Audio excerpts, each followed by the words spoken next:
छूना ना अब मैं जवा हो गई। কি মজা!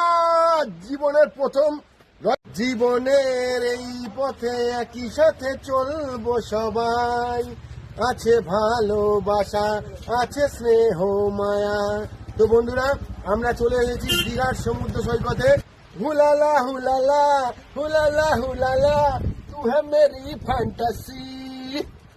छूना ना अब मैं जवा हो गई। কি মজা!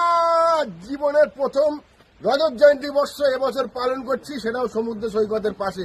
তো বন্ধুরা, আপনাদের আশীর্বাদ আর বাবা মার আশীর্বাদ নিয়ে আমরা 24টা বছর কাটিয়ে 25তম বর্ষে পদার্পণ করলাম। সেই কারণে চলে এসেছি সব পরিবারের সকলকে নিয়ে আনন্দ করার জন্য। তো আপনারা যেভাবে ভালোবাসা দিয়েছেন, খুব ভালো লাগলো। আমাদের রজত জয়ন্তী বর্ষে আপনাদেরকে সামিল করার জন্য আমাদের ভালোবাসা সবসময়ের জন্য থাকবে। খুব ভালো থাকবেন। একদম।